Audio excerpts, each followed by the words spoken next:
그 시험거리들은 초신자들이 깊은 신앙에 들어가지 못하도록 방해하는 것이 바로 시험거리입니다. 이 덫에 걸린 사람들은 항상 어떻게 됩니까? 원점으로 맴돌게 된다는 거예요. 몇십 년을 교회 다녀도 신앙을 잘하지 못하게 하는 것이 뭐죠?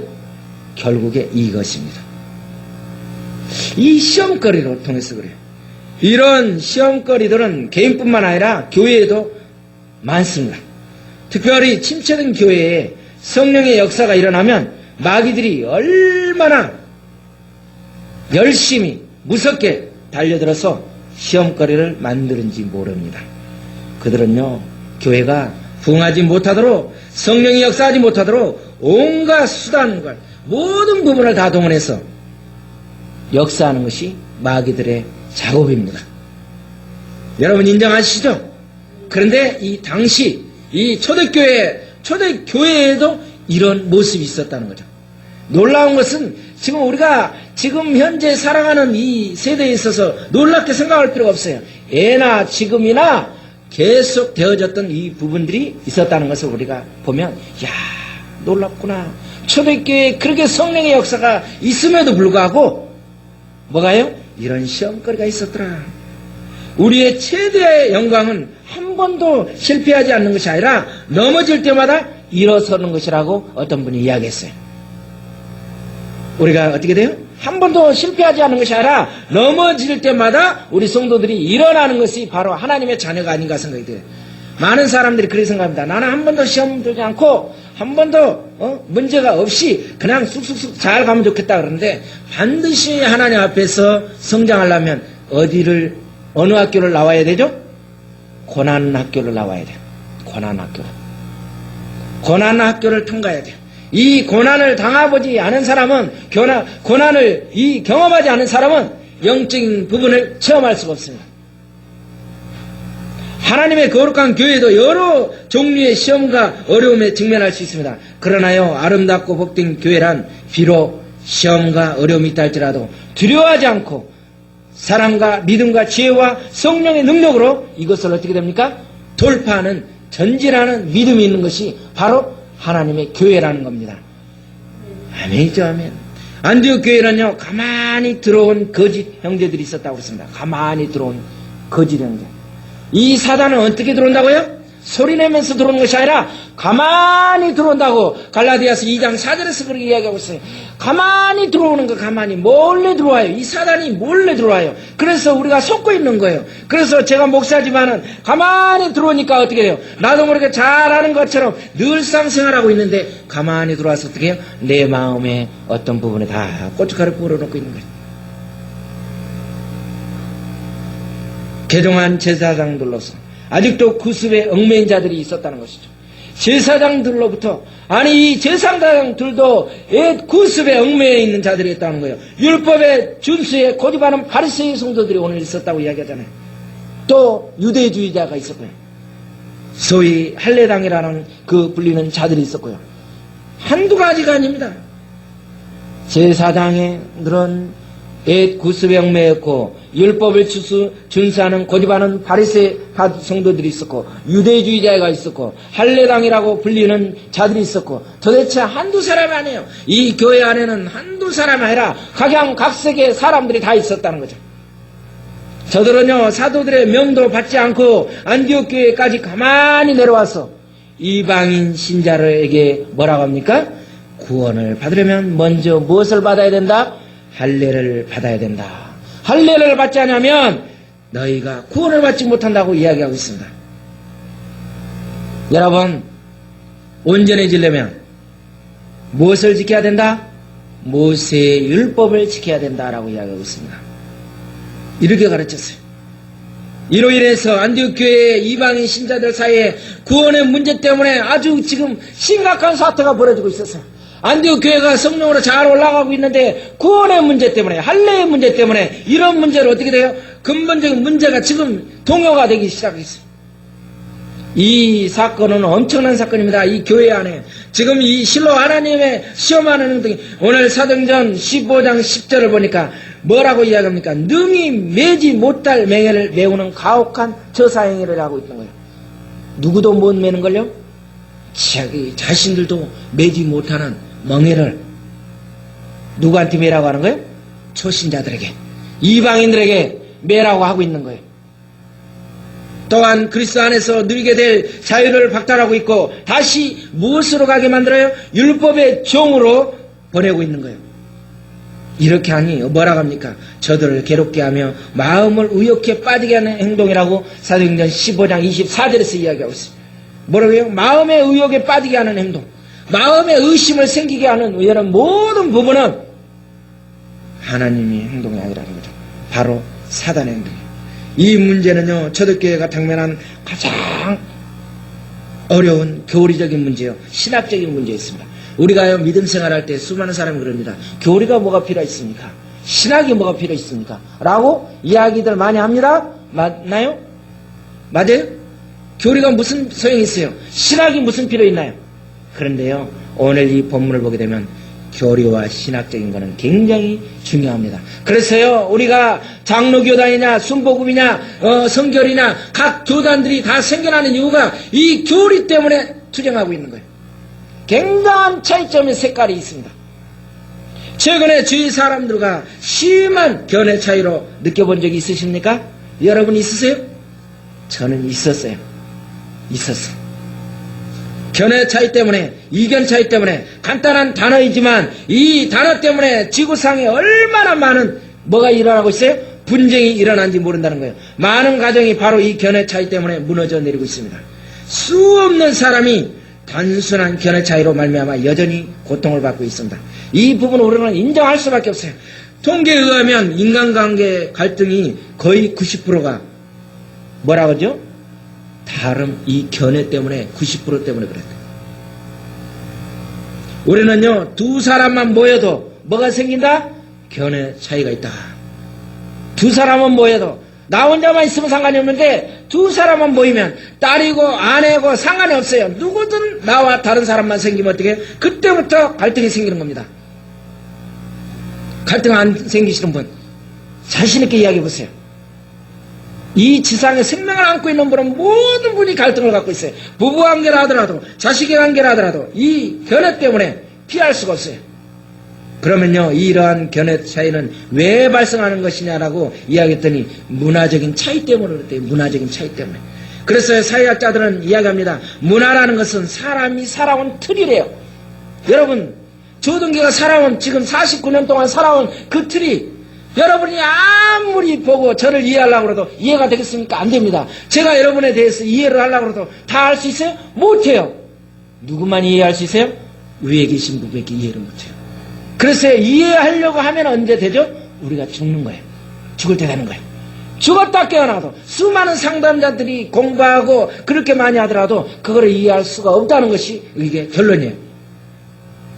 왜냐? 이 문화라는 것은 사람이 살아온 틀이에요. 생각의 틀이에요. 내가 그동안 온 생활의 풍습 때문에 그래요. 내 나름의 철학이 있기 때문에 그래요. 이미 내 안에 형성된 세계관이 있기 때문에 그렇다는 거예요. 사람은요, 누구나 그 틀 속에 갇혀 있기 마련이라는 거예요. 이것을요, 벗어난 사람은 아무도 없어요. 바로 이 때문에 우리는 어떻게 됩니까? 갈등이 생기는 거예요. 문화에는 여러 가지 종류가 있습니다. 개인의 문화가 있고, 집안의 문화가 있고, 지역적인 문화가 있고, 국가 간의 문화가 있는데, 세대 간의 문화가 있어요. 사도행전 근데 15장의 제목은 예루살렘의 공회라고 그랬어요. 예루살렘의 공회. 지금 모든 이 공회가 모였어요. 회의가 열린 것입니다. 몇 가지 점에서 15장은 굉장히 오늘 중요한 내용을 갖고 있는 것이에요. 그런데요, 기독교에 최초로 열린 이 공적인 회의가 왜 오늘 사도행전 15장의 공적인 회의가 생겼는지를 우리는 봐야 돼요. 그들은 회의 방법이 어떻게 진행하고 있는지도 오늘 또 살펴봐야 돼요. 회의를 모였는데, 회의를 하고 있는데 어떻게 이 회의 방법을 진행하고 있는지를 우리는 또 봐야 돼요. 이 회의 방법은요, 어떻게 진행되고 있는가? 우리가 이 부분을 보면서 영적인 교훈을 얻어야 됩니다. 할례를 주장하는 사람들에게 중요한 것은 법이었습니다. 물론 법은 중요합니다. 그러나 법보다 더 중요한 것이 무엇입니까? 은혜라는 것을 알아야 돼요. 법이 우리를 살리는 게 아니에요. 어쩔 수 없이 맞는 게 법입니다. 세상에는 법에 노예가 된 사람들이 너무도 많아요. 그래서 모든 문제를 법으로 해결하는 사람이 있어요. 그러나 문제가 법으로 해결되는 부분이 있어요? 안 되는 부분이 있더라는 거죠. 법은 어떻게 됩니까? 사람을 죽이는 것입니다. 모든 종교의 이기가 무엇입니까? 형식만 남는 것이에요. 사랑이 없고 제사를 드리는 형식, 예배를 드리는 형식, 설교하는 형식, 교회 나오는 형식, 그 내용이야 어떻든 간에 모든 게 형식에 짜여진 프로그램 시스템 속에서 우리가 살아가고 있는 것이에요. 말씀이 없이 형식으로 예배 드리는 것은 위험하다는 것이에요. 그래서 여기 온 유대인들의 생각은 좀 달랐어요. 그들은 자꾸 예수도 성령도 좋은데 그래도 할례를 받아야 한다라고 말하는 것이었어요. 할례를 받아야 된다. 얘기해보면 한참 우리가 듣다 보면 딴소리 하는 사람들이 있습니다. 성경 말씀을 주고 설교를 하면 다 알아듣는 것 같은데 항상 같은 이야기만 하고 제자리에 머물러 있는 사람들이 있어요. 5년이 가고 10년이 가고 계속 그 소리 하고 있는 거예요. 작정을 하고 안 변하는 사람들이 있다는 거예요. 할례는 꼭 받아야 한다 이겁니다. 그러면서 전통적으로 믿어야 한다 이거예요. 생각을 안 바꾸는 것이에요. 이게 누구였어요? 오늘 여기 본문에 나오는 사람들이었다는 거예요. 이것은 얼마나 무서운지 몰라요. 은혜로 구원을 받았다고 하면 잠깐 듣다가 다시 뭐라고 합니까? 그런데요, 은혜도 은혜지만 율법으로 돌아가야 됩니다. 이렇게 이야기합니다. 당신의 행위로 구원을 받는 것이 아니라는 거예요. 그러므로 예수 그리스도를 주로 영접하고 완전한 구원을 얻으라고 이야기하고 있는데 어떻게 해요? 은혜지만요 다시 율법으로 가야 됩니다라고 이야기했어요. 아멘 믿습니다라고 해놓고 또 불안해집니다. 율법으로 구원받아야 한다는 그 생각 때문에 그래요. 우리가요 지금 우리 신앙생활 하는데 우리가 현대인들이 수많은 사람들이 은혜를 이야기하지만 많은 사람이 율법에 얽매여 있습니다. 왜냐? 내가 뭔가 하나님 앞에 뭔가 잘못하게 되고 뭔가 이 율법에 어긋나면은 뭔가 조금 찜찜한 그런 상황이 있어요. 이거는 뭐예요? 율법에 얽매여 있다는 거예요. 내가 교리가 있는 사람과 예수님이 있는 사람 간의 차이는 엄청납니다. 여러분 교리가 있는 사람, 예수님이 있는 사람, 이것은 하늘과 땅의 차이입니다. 여러분은 교리로 예수님을 믿습니까? 예수님으로 예수님을 믿습니까? 말이 이상한가요? 교리로 믿는 사람 모든 걸 법으로 따져요. 모든 걸 잘라냅니다. 그러나 예수님이 하나님이 내 안에 이미 내재되어 있는 사람은 자유함이 있습니다. 하나님이 내 안에 계신 것과 완전히 생각 속에서 가지고 있는 사람, 그런 교리로 가지고 있는 사람은 완전히 차이가 있다는 거죠. 우리는 때로 별로 중요하지 않는 것을 중요하게 생각하고 있다는 거예요. 거기에 목숨을 걸고 있다는 거예요. 우리 주변에도 이러한 이야기들은 얼마든지 있을 수가 있습니다. 별로 중요하지 않는 이야기를 그토록 중요시하고 있어요. 우리 풍속과 문화일 뿐이라는 거예요. 교리와 전혀 상관이 없는데, 신앙과도 전혀 관계없는데 그저 과거의 경험인데 문화일 건데, 이 부분을 우리가 인정이 안 되면 계속 우리가 갈등을 갖고 살아가는 것입니다. 여러분 성경은요 먼저 우리에게 이렇게 권면하고 있습니다. 우리는 문화적 보수가 아닌 신앙적인 보수가 되어야 한다고 말하고 있습니다. 너무 중요하고 있습니다. 어떻게 해요? 신앙적인 보수가 되어야 돼요. 신앙적인 거, 문화적인 거, 전통적인 그 부분이 아니에요. 우리가 신앙이라고 생각하는 가운데 문화적인 것이 얼마나 많은지 몰라요. 우리가 어떻게 견해 차이에도 불구하고 하나님의 은혜를 맛보면 남은 평생을 아름답게 관계를 살아갈 수 있는데 하나님의 은혜를 내가 먼저 맛을 봐야 돼요. 그렇지 않으면 어떻게 돼요? 계속 과거의 전통적인 거, 문화적인 거, 교리에 수많은 그 율법에 우리는 얽매여서 살아가는 것입니다. 그런데요 오늘 보니까 본문에 보니까 문제 속에서 어떻게 됩니까? 공개 토론함을 찾습니다. 그러면서 하나님의 뜻을 찾는 방법이 오늘 6절에서 이야기하고 있습니다. 6절을 한번 우리가 같이 읽습니다. 6절에 있습니다. 사도와 장로들이 이 일을 의논하여 모여. 사도와 장로들이 이 일을, 무슨 일을요? 무슨 일을요? 이 일을.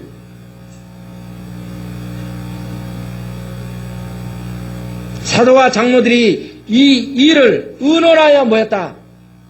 지금 긴급회의가 벌어졌어요. 그래서 모든 그 대표자들은 모였어요. 많은 변론이 있은 후에라고 또 7절에 이야기합니다. 많은 엄청나게 회의가 있어서 변론이 엄청나게 수도 없는 아마 몇 시간이 걸렸을 거라는 거죠.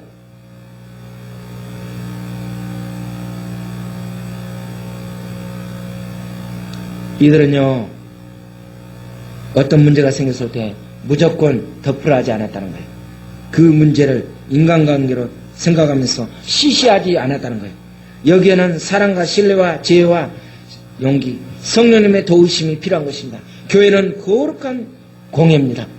성도는 한 피 받아 한 번 이런 신령한 가족이에요. 그래서 이들은 어떻게 됐어요?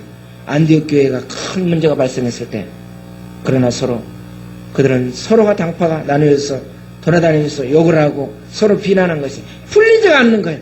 그러니까 어떻게 돼요? 예루살렘 모교회로 찾아와서 전체 총회를 갖는 거예요. 지금 현재 말하자면 총회를 하고 있었다는 거예요. 우리는 여기서 어떤 문제가 생기면 어떻게 돼요? 서로가 뒤에서 이야기하는 것이 아니라 모여서 그 문제를 어떻게 해결할 것인지 우리가 한번 해야 되는 것은 이 부분을 저는 보았어요. 오늘 15장 2절을 보니까 뭐라니까 형제들이 이 문제에 대하여 어떤 문제요? 이 문제에 대하여 6절을 보니까 뭐라고요? 이 일을 의논하여. 다른 일이 아닙니다. 이 문제, 이 일을 의논하러 모였습니다. 수많은 사람들이 모였습니다. 모여서 총회를 하는데 왜 그러냐? 모이는 건 잘 모였어요. 그런데 이상하게 가는 거예요. 무슨 일을 하는 거예요? 이 문제, 이 일을 논해야 되는데 다른 이야기까지 끌어다가 이야기하다 보니까 우리가 시험 들고 넘어지더라는 거죠. 저는 이 부분을 보면서 그렇구나. 왜 수많은 사람들이 회의하고 총회하는데 왜 나중에는 싸우느냐 이거죠. 참으로 부끄러운 이야기지만 저희 총회, 보수교단에 어떤 총회도 가보면 어떻게 돼요? 다 난리. 국회의사당에 막 뭐 던지고 하죠? 그런데 총회도 난립니다. 가면 입으로 담을 수 없는 욕을 하고 다 던지고 난리 납니다. 왜 그럴까요? 이 일만을 정말 필요한 그것만 이야기해야 되는데 필요 없는 그 부분이 섞이기 때문에 어떻게 됩니까? 다 날아가고 던지고 싸우고 한다는 거예요. 오늘 여기서 보면 이 일을 의논했다는 것을, 그 일만을 의논했다는 것을 우리는 한번 생각하시면서 짚고 넘어가야 된다. 이것은 굉장히 중요합니다.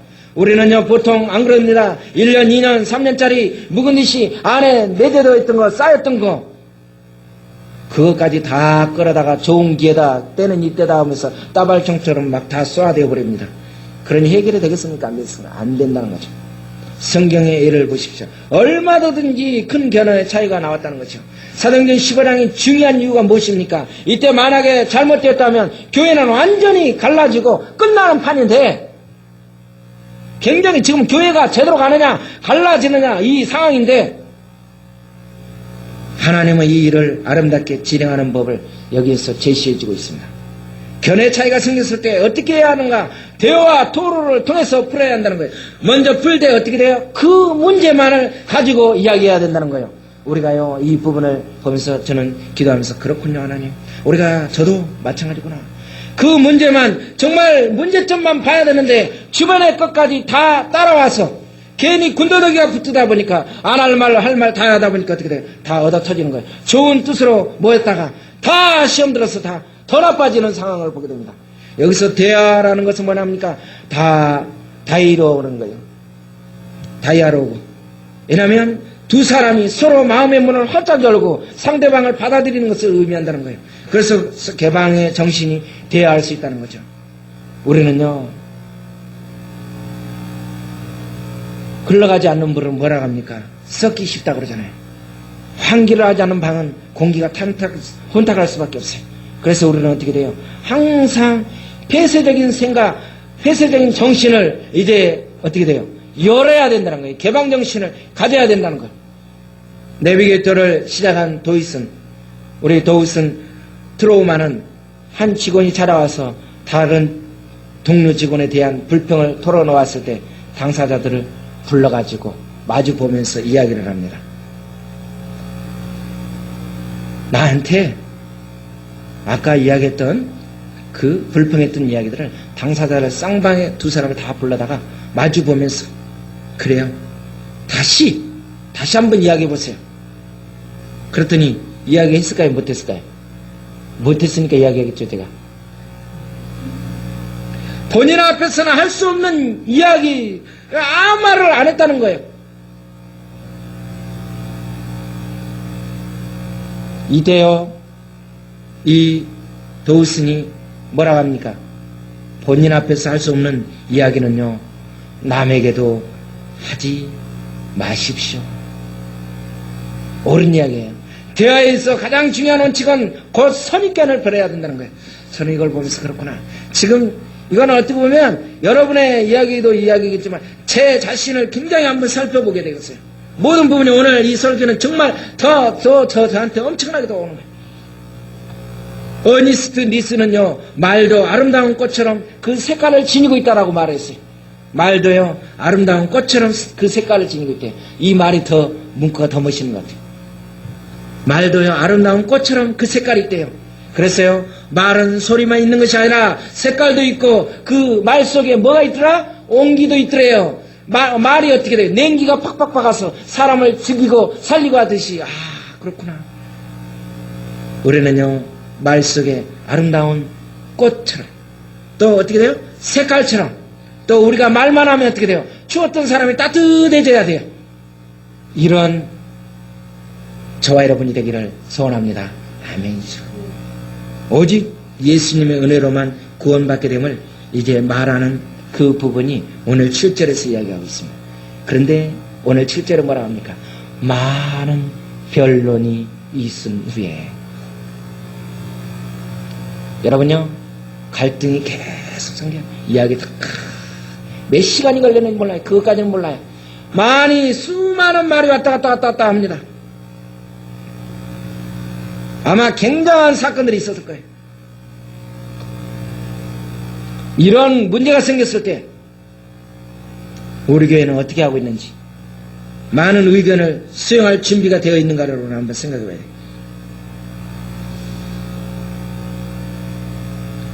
참, 내 자신이 다른 사람의 의견을 내가 들을 수 있는 준비가 되어 있는지. 디모데후서요, 저는 2장, 우리 사역자들한테 이야기하는 부분인데 2장 23절, 24절, 25절, 26절을 제가 쭉 보면서 거기서 저 나름대로 많은 것을 짚어봤습니다. 디모데후서 2장 23절을 보니까 어리석고 무식한 변론을 버리라. 이에서 뭐가 일어나더라? 다툼이 일어나더라. 어리석고 무식한 변론을, 말을 많이 하고 변론하다 보면 어떻게 돼요? 이에서 다툼밖에 안 일어나더라는 거죠.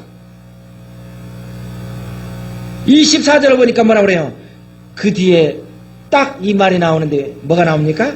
주의 종은 마땅히 다투지 않냐고, 다투지 않아야 된다고 이야기하고 있어요. 이거는 뭐냐면, 그리고 또 뭐라고 그래요? 모든 사람에 대하여 온유하며 가르치기를 잘하며, 계속 저한테 지적하고 있는 거예요. 왜요? 변론을 벌이래요. 다툼이 일어난대요. 주의 종은 마땅히 다투지 않는데요. 그럼 또 뭐라고 그래요? 모든 사람에 대해서 온유하며 가르치기를 잘해야 된대요. 계속 저한테 이야기하는 거예요. 유창한 말씀으로 가르친다는 것이 아니라 잘 참아서 그 사람이 변화될 때까지 기다려준다는 그게 뜻이더라고요. 그런데요, 잘 참지 못하는 게 문제예요. 잘 참아야 되는데 그 사람이 변화될 때까지 기다려줘야 되는데 기다리지 못하고 오늘 그냥 심어놓고 그냥 뭔가 결과를 열매까지 따려고 그러니 얼마나 이게 문제가 생깁니까? 하나님보다도 제가 더 바빠요. 그러니 일이 꼬이는 겁니다. 오늘 24절 참으며 25절 거역하는 자를 온유함으로 훈계한다라고 이야기하고 있어요. 그래서 이 디모데후서 2장 23절에서 25절까지 보니까 참으며 거역한 자들을 어떻게 해요? 온유함으로 훈계한다고 그러는데, 이 부분이 정말 저에게 큰 기도 제목이구나. 무슨 이야기입니까? 교회 안에서 작은 의견을 목사에게 반대하는 것뿐 아니라 교리 자체를 반대하는 자라 할지라도 그에게 대해서 뭐 하라고요? 온유함으로 오래 참으라고 말씀한다는 거죠. 여러분이 하고 싶은 말을 제가 하고 있는 거죠. 이 말씀이 그렇게 이야기하고 있더라고요. 그렇구나. 잘 참아서 그 사람이 변화될 때까지 기다려주는 것이 그게 주님의 마음인데 육의 몸을 가지고 있기 때문에 이런 부분이 어떻게 됩니까? 우리가 잘 통제가 안 돼요. 저에게 이런 열린 마음이 있기를 소원합니다.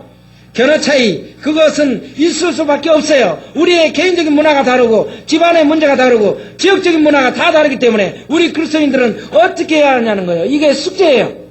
둘만 모이면 문제에 갈등이 생긴다니까요. 그런데 이 문제를 해결하는 방법은 어떻게 해야 된다고요? 오래 참아야 되는 거예요. 오래 참아야 돼요. 대화를 통해서 해결해야 돼요. 모든 의견을 수용할 수 있는 바다와 같은 마음을 갖기를 원합니다.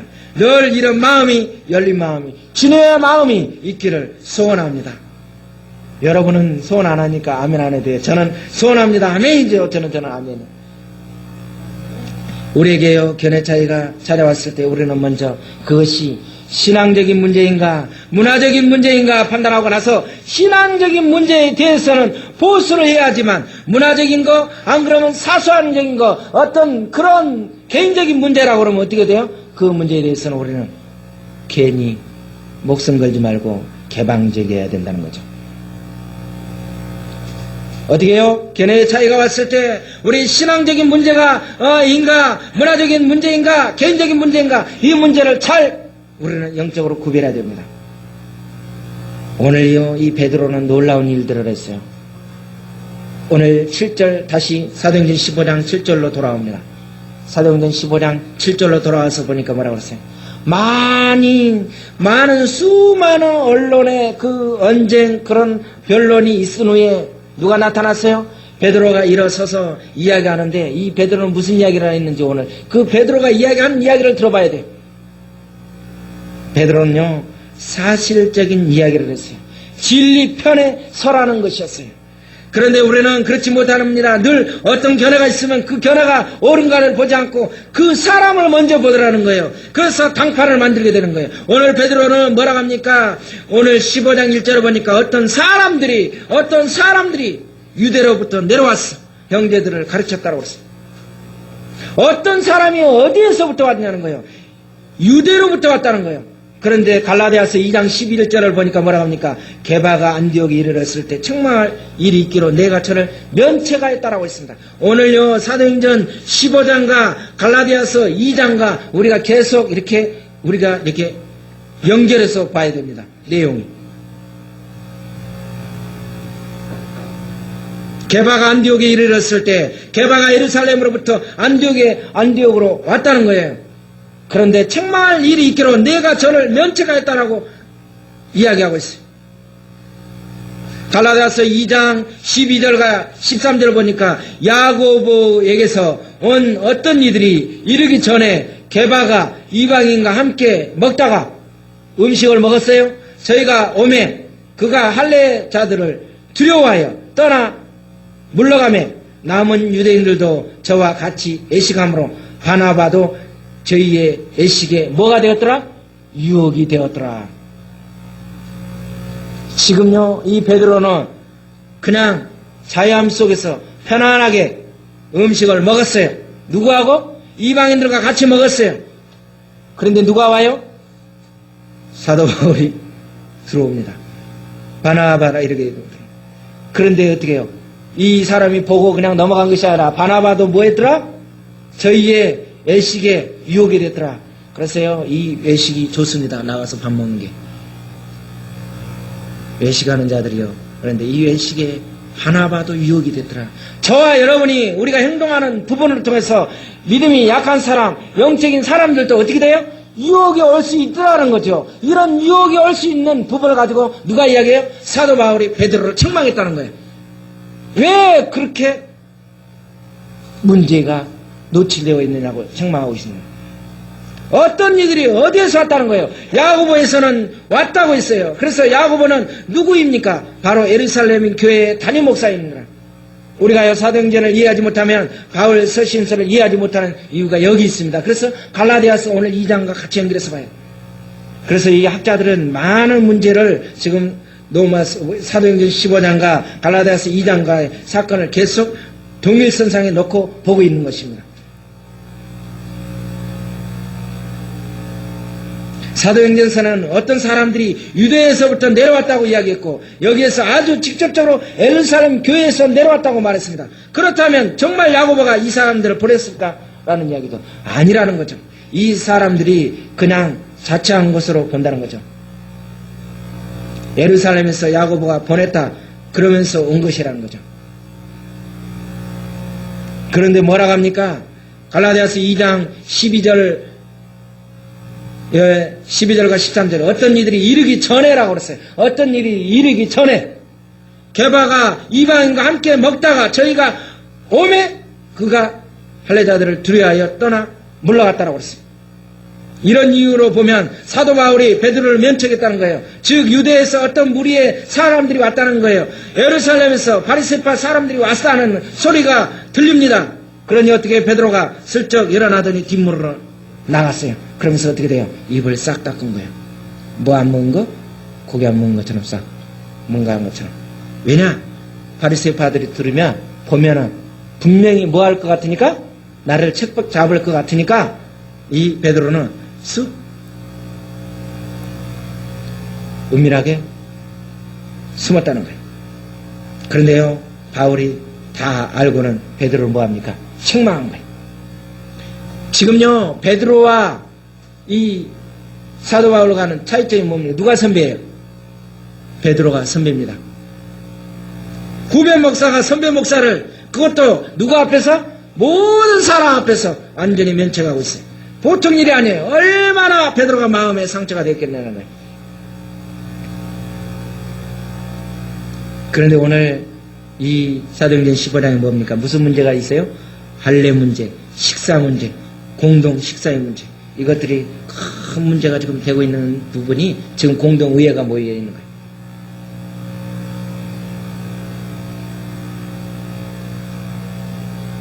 지금 할례를 받아야 되느냐? 할례를 받아야 구원을 받는다. 이런 부분을 맞서서 지금 심각한 사태에 지금 벌어지고 있는데 이 부분을 놓고 어떻게 됩니까? 누가요? 오늘 많은 변론이 있은 후에 다시 사도행전 15장 7절로 돌아와서 많은 변론이 있은 후에 누가요? 베드로가 일어났습니다. 아까 전에 지금 사도 바울이 모든 부분에 그렇게 책망했던 그런 모든 부분을 다 그거하고는 상관이 없어요. 개인적인 감정하고 상관없어요. 지금 이 베드로는 일어나서 무슨 이야기합니까?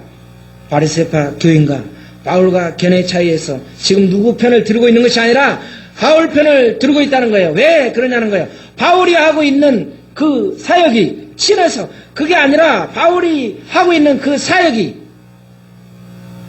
성경적이었기 때문에 그 부분으로 이야기를 하더라는 거죠.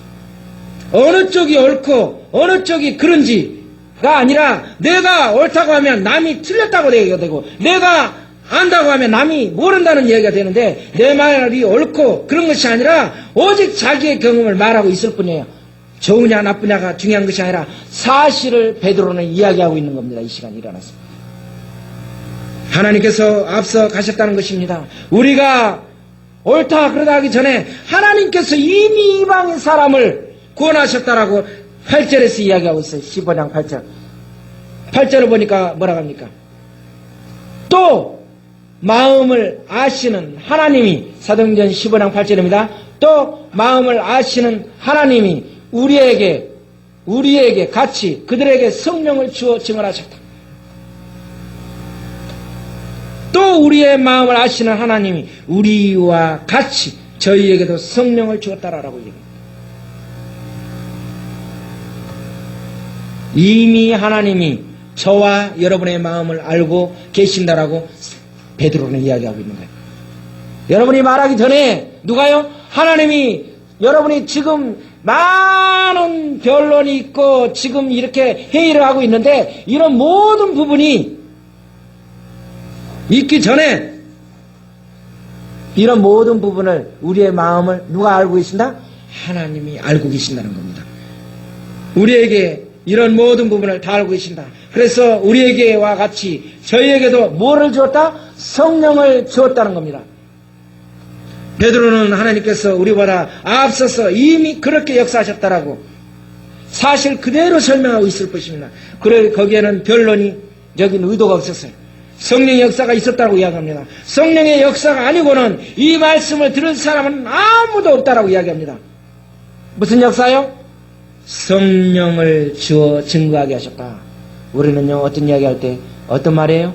성령의 역사가 아니고서는 이것을 어떻게 할 수 없다라고 사도 바울은 이야기했어요. 그러면서 7절에 뭐라 합니까? 내 입에서 무슨 말을? 복음의 말씀을 들어. 내 입에서 나가는 것이 무슨 말이에요? 복음의 말씀을 들어 라고 이야기하고 있어요. 내 입에서 무슨 말을 들어야 돼요? 내 입에서 복음의 말이 나가야 되는데 내 입에서 무슨 이야기가 나가고 있냐는 거죠. 내 입에서 복음의 말씀을 들어 믿게 하시라고 오래 전부터 너희 가운데서 누구를 택했다? 나 베드로를 택하지 않았느냐라고 지금 이야기하고 있어요. 이게 구원의 길이다. 나를 통해서 주의 종을 통하여 그의 입을 통하여 전적으로 전해진 것이다. 택함받은 주의 종을 통해서 전해지고 사람들의 말씀을 듣고 이 구원을 얻기 위해서 이게 전적인 하나님께서 역사하신 부문이다라고 이야기하고 있는 것입니다. 그래서요, 유대인이나 이방인이나 복음의 말씀을 듣고 믿게 된다는 것을 이야기하고 있는 것입니다. 지금 유대인이나 이방인이냐 그것이 문제가 아니라 둘 다 하나님의 그 구원의 안에서 모든 사람이 복음의 말씀을 들어야 된다라고 이야기하고 있어요. 유대인이나 이방인이나 다 뭘 주었다? 오늘 로마서 8장 16절을 보니까 뭘 주었다? 성령을 다 같이 주었다는 거예요. 성령을. 이방인에게는 안 준 것이 아니라 둘 다 같이 주었다는 거예요.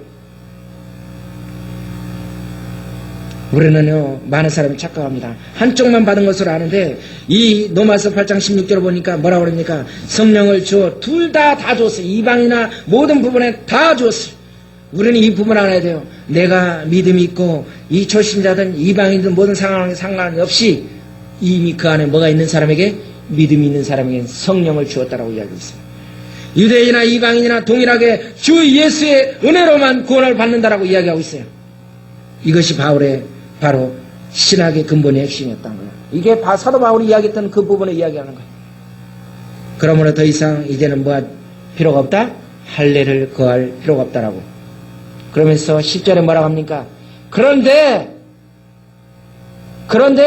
지금 너희가 어찌하여 하나님을 시험하느냐? 우리 조상과 우리도 능히 매지 못하던 멍에를 제자들의 목에 메우려 드냐라고 베드로가 지금 이야기하고 있는 것입니다. 솔직히 이야기해보자. 나도 지금 멍에를 매지 못하고 감당 못하고 있다. 나도 목사지만 이대로 지금 지키지 못하고 있다. 율법대로 지키지 못하고 실수하고 이런 열악한 부분인데 왜 너희들도 지키지 못하고 나도 못 지키는 이 멍에를 지금 누구에게? 이 이방인들에게, 연약한 자들에게 지금 이 멍에를 먹여야 하고 율법을 지키라고 하느냐. 그러면서 어떻게 해요? 이 부분을 할례를 거행할 필요가 없다라고 이야기하고 있습니다. 왜냐? 우리가 율법을 통해서 구원을 얻어보라고 얼마나 노력했느냐는 거예요. 베드로가 율법을 통해서 얼마나 노력했다는 거예요. 수많은 노력을 했는데 결국에 남는 것은 아무것도 없더라. 결국에 죄밖에 없더라. 그렇게 되면 우리가 애써 이렇게 하다 보면 우리가 애써 보다가 보면 안 된다는 것인데 이방 사람들에게 그런 것을 요구하면 결국 이방인 사람들은 어떻게 된다? 구원을 받기 전에 다 어떻게 될 것이다? 낙오되고 다 떨어져 나갈 것이라고 이야기하는 거예요. 그러니 나도 매지 못하는 것, 우리도 매지 못하는 멍에를 어찌 믿는 제자들에게 요구하겠느냐. 저와 여러분은 한번 생각해 봅시다. 나도 지키지 못하는 것, 나도 지금 감당하지 못하는 그 멍에를 왜 다른 사람에게 멍에를 매게 하느냐. 이제 더 이상 율법의 멍에를 제자들의 목에 매어 둘 수 없다라고 이야기했어요. 이 얼마나 분명하고 확고한 구원의 진리라는 것을 알립니다. 그래서요, 모든 성도는 오직 무엇으로 구원을 받습니까? 은혜로 구원을 받습니다. 영생 복락을 누리게 되는 거예요. 은혜로 받는 것이에요. 율법으로 하는 것이 아니에요. 율법으로 하는 것이 아니에요. 할례로 행하는 것이 아니에요. 이것이 중요합니다. 교회 단체나 어떤 가정에서나 그 안에서 사실을 말하는 사람이 있으면 그 단체는 살아남을 수가 있습니다. 문제가 무엇이냐는 거예요. 우리는요, 어떤 문제가 생겼을 때 자신의 감정을 섞으면 안 돼요. 베드로는 어떻게 됐어요? 아무것도 섞지 않았어요. 앞에 전에 갈라디아서 2장 보셨죠? 지금 그런 모든 부분에 있을 때 사도 바울은 뭐라고 했는데도 불구하고 그거하고는 상관없이 오로지 하나님의 뜻만을 전했던 것을 보게 됩니다. 우리가요 감정 섞여서는 안 됩니다. 너 이놈 잘 만났다. 지난번에 내가 그 의견 냈을 때 나를 반대했지. 이번 한번 당해보라. 이러면 그 집안, 그 단체 큰 문제가 생기고 됩니다. 그러면 어떻게 돼요? 이거는 우리가 사단의 수에 말려든다는 것이죠. 우리 그러잖아요. 너 전에 한번 이런 말 했지. 한번 두고 보자. 기회 잡아가지고 꼴털이 한번 우리 한번 그러잖아. 이렇게 하다. 근데 이게 누가 하는 거예요? 내가 하는 것이 아니라 누가? 사단이 마귀가 장난하더라는 거죠. 오늘 베드로가 얼마나 놀랐는지 몰라요. 이 무엇을 결의했는가를 중요한 거예요. 그래서 이 결론에 도달했는데 오늘 사도행전 15장 11절을 보니까 뭐랍니까? 우리가 저희와 동일하게 무엇의 은혜로 구원 얻었다? 주 예수 은혜로 구원받은 줄 믿노라. 이게 결론입니다. 베드로가 이방이냐 할례냐 뭐가 어떤 이런 제도가 문제가 아니라 복음의 말씀 속에서 저희와 내가 예수님의 제자였지만 저희 이방인이었지만 할례나 율법이다가 문제가 아니라 저희와 다 동일하게 한 성령을 받았고 다 주 예수 은혜로 구원받은 자다라고 선포해버립니다. 그러니 뭐라고 합니까? 오늘 12절에 그때 말을 듣더니 입을 열어요 안 열어요? 듣는 사람이 아무 말도 안 해요. 그렇게 됐다는 얘기입니다. 가만히 있을 수밖에 없어요. 베드로가 이 성령에 의해서 세워진 것과 바로 그리스도의 은혜로 구원을 받았다는 이 진리를 분명하게 전했습니다. 교회는요 그냥 세워진 것이 아니라 성령에 의해서 세워진 것이고 오직 그리스도의 은혜로 구원받는다는 것을 오늘 이 베드로는 결론을 이야기했어요. 교회를 세우는 분이 누구예요? 성령님이십니다. 우리의 과거의 삶을 한번 돌아봅시다. 누군가와의 견해 차이로 말미암아 수없는 상처를 받을 수 있습니다. 그렇다면 말씀을 깊이 묵상해 한번 보시기 바랍니다.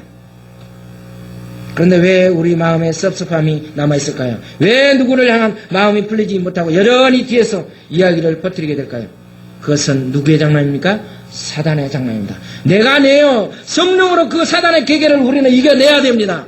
안 그러면 내가 어떻게 돼요? 늘 제자리 걸음만 하고 되고 더 이상 갈 수가 없더라는 거죠. 과거의 잘못된 마음의 태도와 잘못된 식견으로 말미암아 수많은 사람들에게 상처를 입힌 것들을 다 우리는 이 시간 해결하고 용서를 받으셔야 됩니다.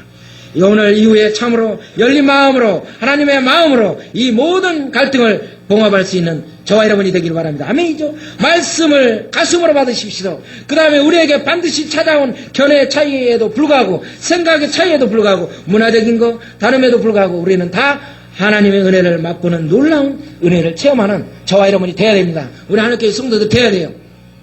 이 말을 하기 위해서 오늘 시간이 다른 때보다도 엄청나게 길어졌습니다. 기도드립니다. 살아계신 주여 하나님, 올해는